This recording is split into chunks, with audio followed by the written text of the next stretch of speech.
Renaud Henry est donc en direct avec nous, secrétaire général CGT Énergie Marseille. Bonjour. Merci d'être avec nous sur BFM TV. Alors, vous avez entendu ce que dit Bruno Le Maire. Hein. Il dit ce n'est pas à la CGT de faire la loi. Qu'est-ce que vous lui répondez? Ben moi, nous, on lui répond tout simplement que vu que les lois aujourd'hui, elles vont contre les citoyens, ben c'est pas une histoire de quelqu'un qui fait la loi, on essaye de rendre la dignité à ceux qui en ont besoin. C'est tout. Donc là, vous allez maintenir donc loi, vous maintenez cette menace, entre guillemets, ou cette promesse, plus précisément. Vous avez l'intention donc de rendre gratuite une partie du gaz et de l'électricité donc pour les boulangers. Alors qu'on soit clair, c'est pas une menace. Et puis je rejoins tout à l'heure ce qui a été dit sur le plateau. On n'est pas dans un contexte où là c'est les boulangers puisqu'ils étaient mobilisés hier. Mais en fait, c'est tous les particuliers, tous les commerces, toutes les petites PME qu'on essaiera d'aider comme on peut et pas en faisant la loi, simplement en essayant de les aider pour qu'ils puissent survivre dignement. Parce qu'aujourd'hui, quand on voit les factures qui sont multipliées par 10, par 15 pour certains artisans, pour certaines PME, Monsieur Bruno Le Maire, il ferait bien de regarder sa politique avant de dire que simplement la CGT fait la loi ou fait pas la loi. Nous, on représente les travailleurs. Donc les travailleurs aujourd'hui, c'est la colère qui monte et c'est eux qui sont confrontés tous les jours justement à ces coupures, puisque nos employeurs nous envoient pour couper, c'est-à-dire qu'ils nous envoient pour couper tous ces commerces qui peuvent plus payer leurs factures. Donc aujourd'hui, on essaiera en tout cas de faire le maximum pour faire que ces commerces et tous ces usagers puissent pouvoir vivre dignement, c'est tout. Alors, est-ce que ces actions ont commencé ? Oui, ça a déjà commencé puisqu'on était on a lancé cet appel vendredi dernier. Hein, donc là, on n'a pas eu encore de retour des travailleurs qui sont sur le terrain. Donc puisqu'on est très prudent sur ce genre d'initiative.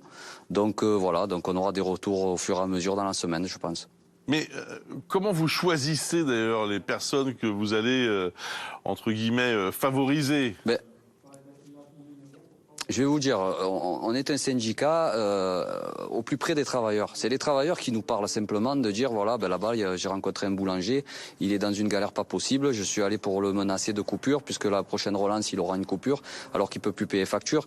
Après, c'est un snack, après, c'est un restaurant. Donc ça, c'est au quotidien, ça a été multiplié par 3 ou par 4. En ce moment, on a une multiplication par 3 ou par 4 des coupures de professionnels, puisque pour l'instant, les particuliers sont protégés par la loi Brotte. Et puis, au mois de mars, ils ne le seront plus. Donc en fait, à partir du mois de mars, on va se retrouver aussi dans la situation où il y aura une explosion des coupures des particuliers, des familles plutôt pauvres. Et là, c'est pareil, on fera en sorte d'appeler à ce que les travailleurs puissent s'organiser du mieux possible pour les éviter. Mais je ne sais pas si vous avez entendu ce que disait Philippe Corbet sur le plateau il y a quelques instants. Enedis, c'est l'État. Enfin, c'est vous, c'est nous. Donc, non, mais quand vous dites que vous pénalisez, ça c'est pas vrai. Comment ça, c'est pas vrai? Non, c'est pas vrai. Aujourd'hui, on travaille pour des fournisseurs. Enedis et GRDF travaillent pour des fournisseurs. Les fournisseurs, c'est EDF, c'est Engie, c'est Leclerc, c'est Poeo, c'est une multitude de fournisseurs. Certains spéculent énormément, d'autres, comme EDF, produisent et font de la spéculation et vendent de l'énergie.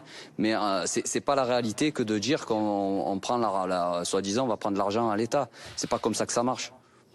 Bon, en tout cas, vous êtes décidé à poursuivre ces actions aussi longtemps que durera cette lutte et cette bataille? Cette bataille, oui, c'est une bataille pour la dignité aujourd'hui, puisque cette réforme des retraites, en fait, elle enlève encore de la dignité aux travailleurs, quand en fait ce gouvernement ne fait rien pour pouvoir faire en sorte que les gens vivent tout simplement. La spéculation explose, les milliardaires s'en mettent plein les poches, les salaires n'arrivent pas à suivre. Et aujourd'hui, on se retrouve dans cette situation. Donc on sera déterminé jusqu'au bout, jusqu'au retrait de cette réforme des retraites.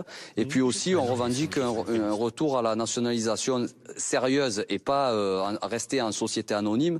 Nous, ce qu'on revendique, c'est passer en EPIC pour qu'on puisse un vrai service public, comme on a pu l'être pendant plus de 70 ans, et que depuis 15 ans, les politiques de Bruno Le Maire notamment ont fait que aujourd'hui, c'est une catastrophe le secteur de l'énergie. Et il le sait de toute façon. Un dernier mot.